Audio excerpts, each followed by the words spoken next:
Hi, I'm Dr. Gary Salyer, and welcome to the Safe to Love Again podcast. Today, I want to talk about why so many successful people have such a hard time finding love. You may be surprised to find out there's a lot you can do, and I'm not talking the silly advice like how to flirt better, but rather how to connect more deeply to yourself and use the rules of success in love. And those rules are entirely different from the rules of success in business. If you're listening to this podcast, there are a few things I can probably guess are true about you. You are exceptionally good at hard things. That's not flattery, it's simply how your brain works. You solve complex problems before most people have finished their coffee. You lead, you deliver, you hold yourself to a standard of excellence that has built you a genuinely remarkable career. Generally, life is good.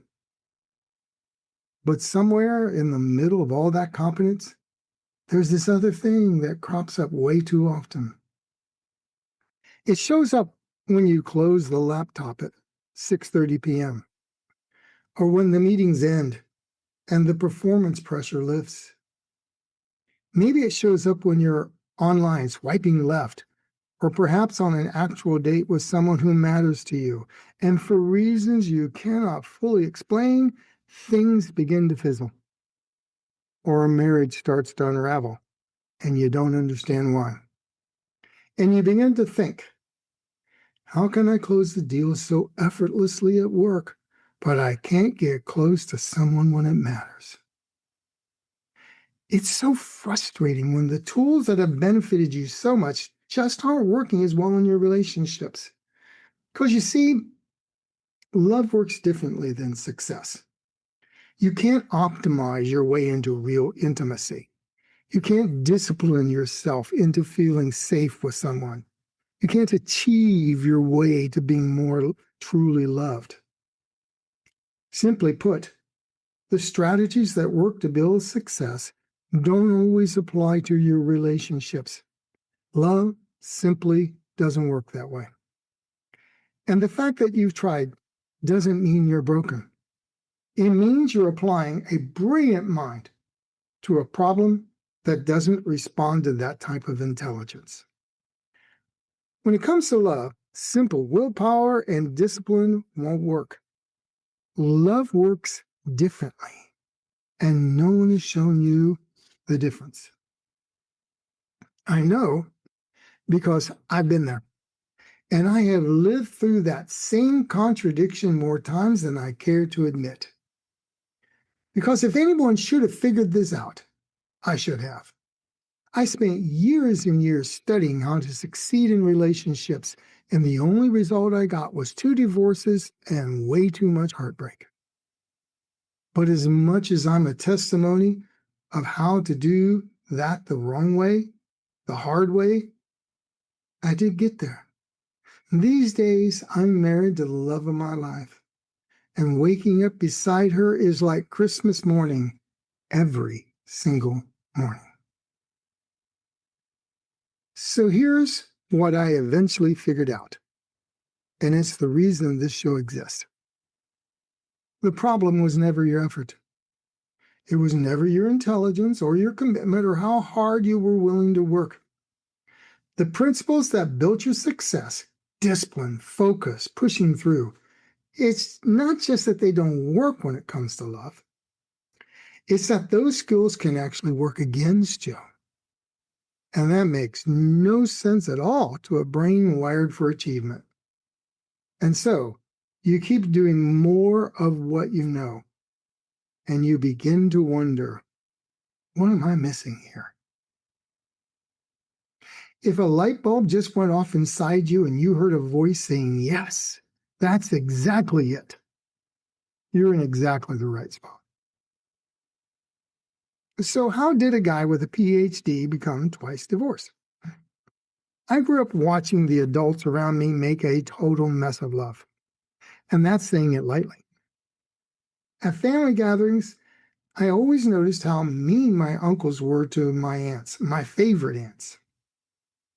And I made a quiet promise to myself at 7, deep in my heart, that I'm never going to end up divorced and miserable like these people. Now, my mother was a woman who had been deeply hurt herself, long before I ever came along. Her wounds left her unable to give me the kind of safe, loving presence a child needs. And without knowing it, that distortion of love became my distortion for love. I learned things about closeness and safety that I would spend decades trying to unlearn. So, when I went to college, I enrolled as a psychology major with one goal: to figure out how to avoid that fate I had seen in my aunts and uncles, my mom, and everyone. Now, during that time, I had a professor that I'll call Dr. Bill, one of the kindest and most brilliant men I've ever known. And in the most caring of ways, he somehow always found a way to ask me about my mother. Oh, did I? I failed to mention, I guess, he was my psychology professor, my favorite one. And Dr. Bill seemed to know before I did that I needed more than a degree to deal with her legacy in my life. By my senior year, I was feeling pretty good. I was graduating at the top psychology major in my class. And I thought to myself, no divorces for me. Mission accomplished. Woohoo! I'm the top psychology major. And then one day, about 2 months before graduation, it was in the spring, Dr. Bill asked me to take an experimental personality test he was working on. I was proud when the results showed I had the classic profile of a CEO. That felt nice. But that high only lasted a few moments until he said, almost as an afterthought as I was walking out the door, "Oh, Gary, the test also says you have a 90% chance of having a divorce." And those words stopped me cold. It hit me. Everything I'd studied and everything I'd worked for in the last 4 years, yet none of it had given me the one thing I wanted most: a path toward a happy, lasting marriage. You've got to be kidding me, was what I was thinking. Within hours, I decided I wasn't going to leave college until I had met my goal. If I had not learned enough to escape what I was beginning to feel was inevitable, then I was going to make sure I did. Determination kicked in. Failure was not an option. It's the logic of an overachiever. So I delayed graduation and enrolled for a 5th year of college and added a 2nd degree in marriage and family relations. If one degree hadn't done it, surely 2 would, right? Right. Such was the response of a young overachiever. And in that 5th year, I met the woman who would become my first wife. We fell in love. We built a life together. We had a son, Kenny, who was one of the great joys of my life. And 11 years later, to my great surprise and utter shock, she asked for a divorce. I was blindsided. That statistic Dr. Bill talked about had found me anyway. It was like the Canadian Mounties on a mission. Now, did I give up? No way, I'm an achiever. So I went back to the drawing board. I read more books. I did more workshops. I did 7+ years of therapy, in addition to what I'd done before. A decade of solid work that was as focused as it was methodical. I did everything you can imagine. And all that work led me to the altar again and my 2nd marriage. But within months, I saw the same patterns arising, the very same patterns.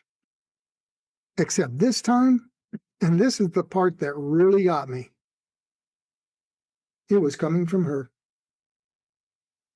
My deep brain was still chasing the same safety that it learned way back then in childhood. And what felt safe to me back then was distance, though I couldn't see it at the time.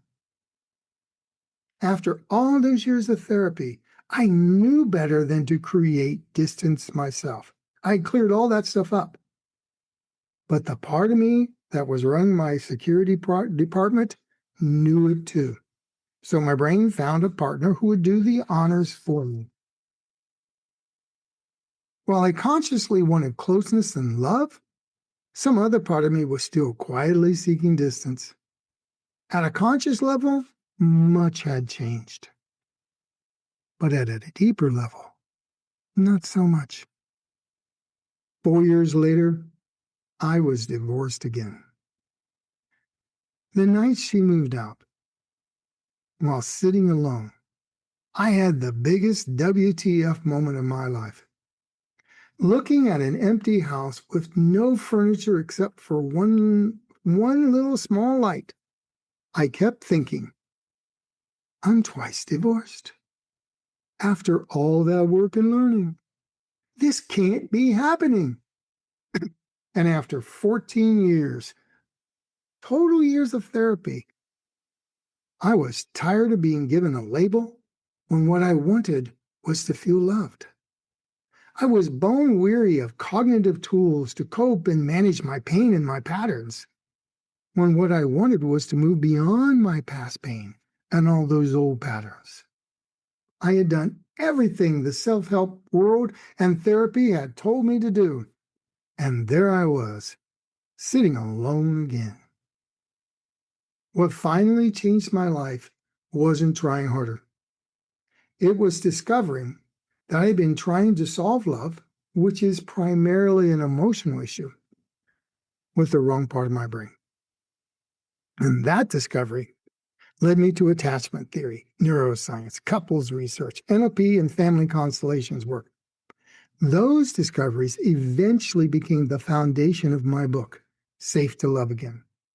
And over the past 2 decades, I've had the privilege of mentoring both singles and couples to find their way to real love and lasting relationships.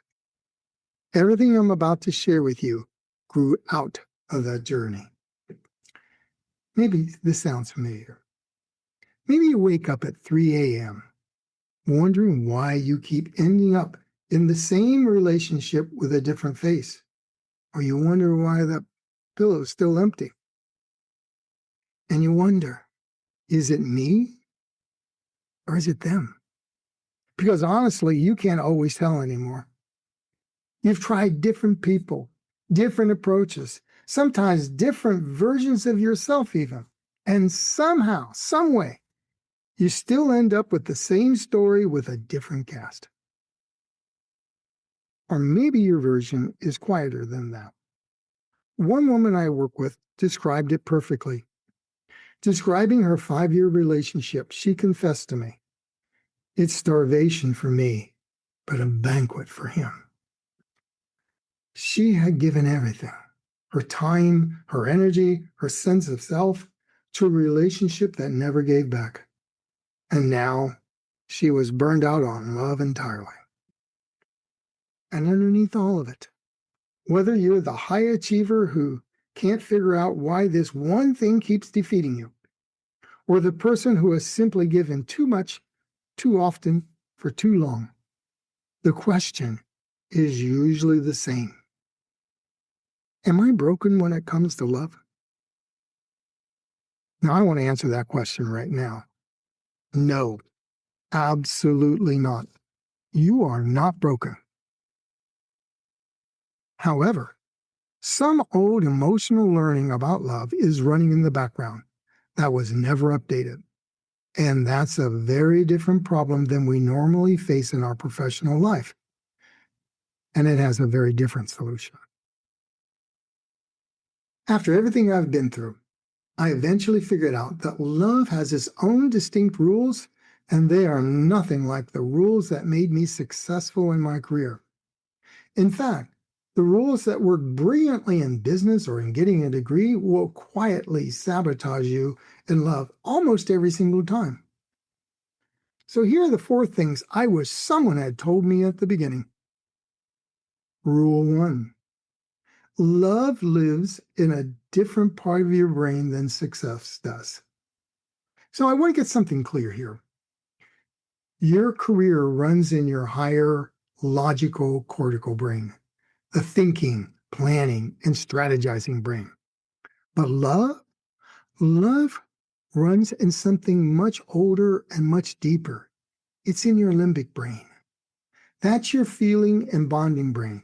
And it was shaped and programmed long before you had language, logic, or a LinkedIn profile.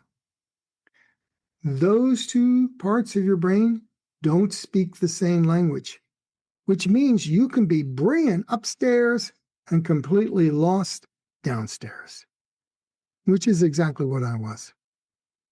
Rule 2, you cannot think your way into secure love. This is the really hard one for high achievers because we believe that if we understand something well enough, we can fix it. But the emotional brain doesn't learn that way. It doesn't respond to insight or analysis. It responds to what it feels, what it senses in the room, what it reads in a face or a tone of voice long before your thinking brain has processed a single word. You can be the most consciously self-aware person in the room and still be completely hijacked by something your higher cortical brain never saw coming. For overachievers, that means we've been using the wrong tool to fix our relational problems, and nobody told us about that. 14 years of therapy taught me a great deal about myself and changed almost nothing about how I loved because it simply wasn't reaching the right part of my brain. Rule 3. Your brain repeats what feels safe, not what feels good. This is the one that broke everything open for me. Your deep brain isn't trying to find love so much as it's trying to find safety. And it defines safety based on what it learned about love early in life, often before you were 5 years old. So, if safety felt like distance, your brain still seeks distance until it learns differently. If love felt like chaos, your brain finds chaos oddly familiar. If love felt conditional, like something that is earned and not given, then your brain keeps performing, keeps achieving, keeps trying to be enough. It does this not because you want to, but because that old feeling of unworthy or never successful enough is what your nervous system learned to call home. Rule 4. Your code for relationships was written early, and it's been running ever since. When I finally understood what Dr. Bill was trying to tell me all those years ago, it was this. The way you learned to attach to the people who raised you became the template for every relationship that followed. And this was not a conscious choice that you made. It was a neural imprint laid down in the years when you were most vulnerable and utterly dependent on the adults around you, way before logic ever got put into the system. And those early moments showed you what kind of connection was permissible or not. And here's the part that changes everything. That outdated code, the one written in your earliest years, though sometimes later in life, is not a life sentence. It is not who you are. It is simply what your brain learned under the conditions it was given, doing the best it could with what it had to work with at the time. But here is something else that nobody often tells us. Underneath that old learned code, beneath every adaptive strategy your brain constructed to keep you safe, something original was never touched. Your brain arrived in this world already wired for a completely different experience of love. a self that existed before the first wound, before the first lesson that closeness wasn't safe, before the identity you built around surviving rather than thriving. And that original wiring wasn't destroyed by what happened to you. It was simply covered over, protected, and now waits to be released from a safe house called old protection. I call that deeper innate wiring your original secure self. Before the first wound, before the first adaptation, before the first protection, and before you learned that love had to be earned or that closeness wasn't safe or that you were better off not needing people at all, your brain arrived wired for something entirely different. Something I call real love. So that original wiring for real love was never destroyed and never lost. But it was wisely protected and stored away by your brain, waiting for the right conditions to reclaim it. To be more precise, your brain came into the world wired to experience 4 specific feelings that form the baseline code of what attachment theory calls secure love.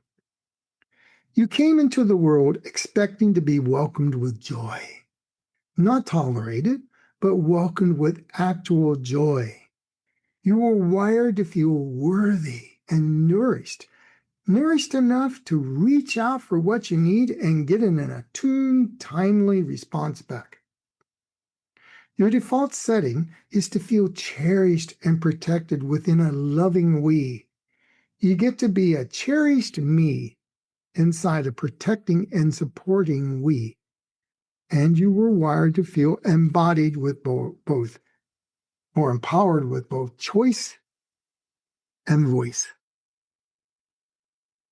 These are not aspirations you work toward or things you have to earn. These 4 feelings are your birthright. You were born to have them. They are your original factory settings of your attachment system, and no amount of early wounding destroyed them. However, due to unloving situations, your brain may have needed to put your original secure self into a kind of neural layaway plan, where it was stored away safely and never lost. It's just been waiting until conditions were right to reclaim it. That is not inspiration or hype. This reality is based on solid neuroscience. You see, your brain is designed to adapt early to survive and then readapt later when conditions improve. So those old emotional learnings beneath your patterns are not fixed verdicts. They are old predictions, and predictions can be updated. So, and this is the heart of everything I want to say in this show, you were never broken. You were brilliantly adapted, and what was adapted can be updated. Underneath every high achiever is an original secure self that knows it doesn't have to earn love by overachieving. It knows there are better ways to find love, and those ways are nothing like what made you successful in your career. And here's what I want to say specifically to those of you who came in as high achievers, the ones who have outworked, outthought, and out self-helped everyone in the room.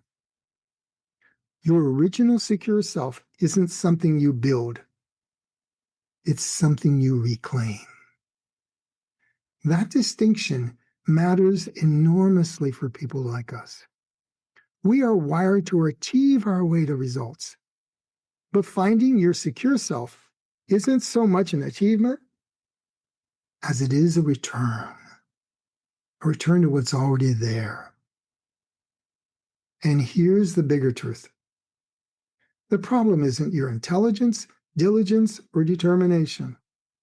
It's that you've been applying your greatest strength to the wrong issue. Attachment is deeply emotional, and it requires working in a very different way than most careers operate. If you are the logical type, like I have been, Let that sink in doubly so. Understanding these 4 rules is one thing, but most high achievers I've worked with already understood them, at least intellectually, especially if they've done any work on themselves. But understanding changed nothing. So the question that kept me up at night for years was this: if the problem lives in the emotional brain, and the emotional brain doesn't respond to insight and logic, then how does it actually change? And the answer lies in what neuroscientists call neuroplasticity, the brain's built-in mechanism for updating what has already been learned. Early in life, your brain collected a set of emotional knowings about love that still sit in the middle of your brain. And those learnings, those emotional learnings, are what runs the show for love. And here's the good news based on recent neuroscience. Your emotional knowings, as they are called, about love are not fixed truths. They are predictions your brain made based on early experience.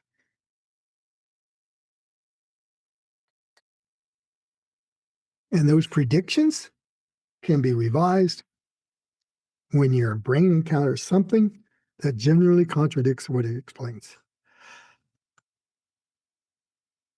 Now, this can't be just getting another new idea about love.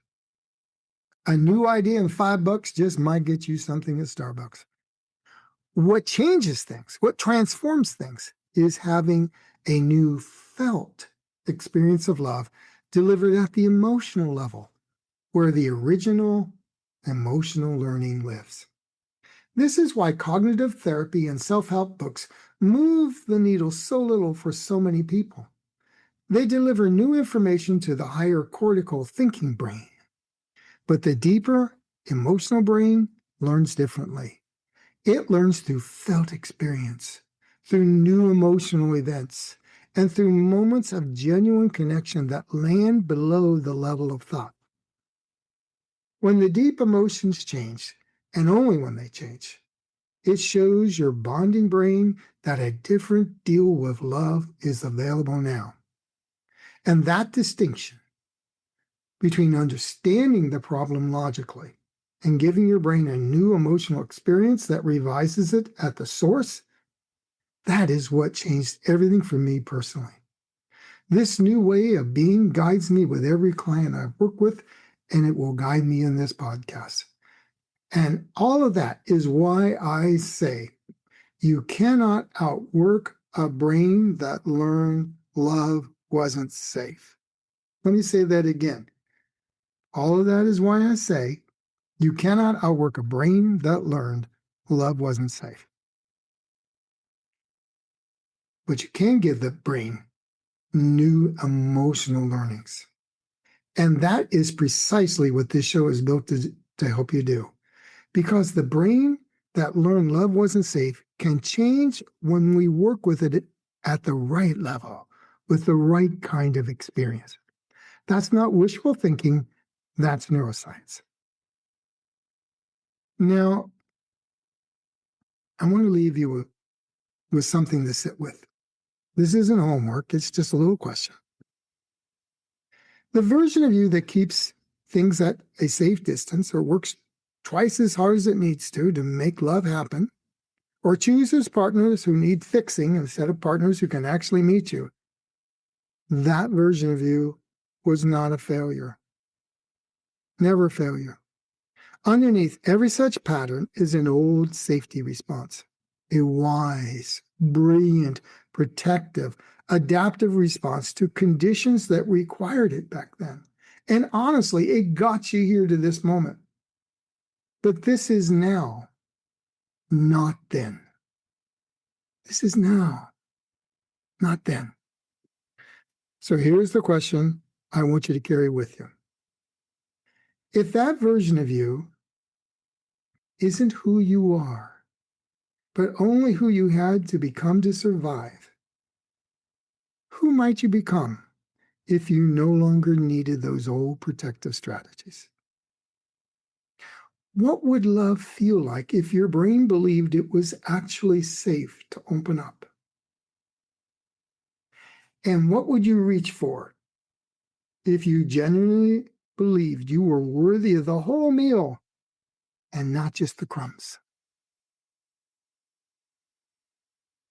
That's what we're going to find out together. I'm so glad you're here. If something in you clicked while listening to this episode, then I don't think you've given up on love. I think you're still looking for it. And I think you're still trying to find a way back to it. And that right there is exactly where we begin. So if this episode found you, if something I've said is still sitting with you, please subscribe to the Safe to Love Again podcast. Because in the episodes ahead, I'm going to show you exactly how to regain the loving, lasting relationship you deserve. Until next time, keep coming home to your truest, most loving self. And keep coming home to real love.